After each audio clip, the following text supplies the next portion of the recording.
এবার নৌপথেও উপচে পড়া যাত্রী। বৃহস্পতিবার দক্ষিণাঞ্চলের ৪২টি রুটে শতাধিক লঞ্চে সদরঘাট থেকে প্রায় ১.৫ লাখ যাত্রী নিয়ে ছেড়ে যায়। তবে যাত্রীদেরও প্রধান বিড়ম্বনা সদরঘাটে আসতে। যানজট নিয়ে হতাশা প্রকাশ করে সদরঘাটকে বাঁচাতে এক্সপ্রেসওয়ের নির্মাণের পরামর্শ দিলেন নৌ পরিবহন উপদেষ্টা আমিনুল ইসলামের রিপোর্ট। বৃষ্টি উপেক্ষা করেই ঈদ যাত্রায় বৃহস্পতিবার সদরঘাটে ভিড় করেন হাজারো মানুষ। এদিন দক্ষিণাঞ্চলের বিভিন্ন রুটে ছেড়ে যাওয়া প্রতিটি লঞ্চে যাত্রীদের ভিড় ছিল বিগত কয়েক বছর থেকে বেশি। দিনভর বৃষ্টি আর দীর্ঘ যানজট ঠেলে সদরঘাটে আসতে হয়েছে এখানকার যাত্রীদের। স্বস্তির লঞ্চ যাত্রা তাই আর খুব স্বস্তির থাকেনি।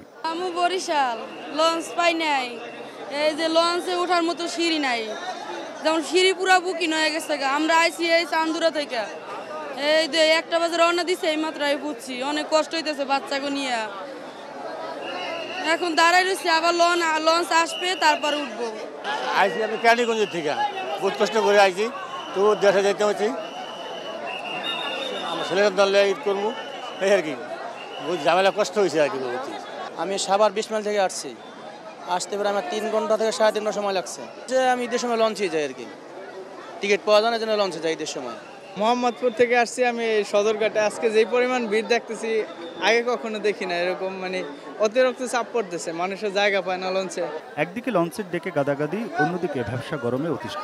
লঞ্চে যাত্রী পূর্ণ হওয়ার পরও সময় মতো জাহাজ ছেড়ে না যাওয়ায় ক্ষোভ জানান কেউ কেউ। কারণ আমাদের সকাল 9টার বাজে আসছি, সারাদিন বসে রয়েছি, এখন আমার লঞ্চ ভিড়তে পারে না, উঠতে পারে না লোকজন। 2-3 ঘন্টা আগে লঞ্চ বেড়ে গেছে, লঞ্চ ছাড়ে না, টাইম ছাড়া ছাড়বো না।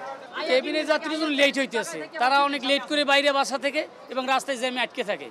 সদরঘাটে ঈদ যাত্রা পরিদর্শনে আসেন নৌ পরিবহন উপদেষ্টা অবসরপ্রাপ্ত brigadier general M Sakhawat Hossain.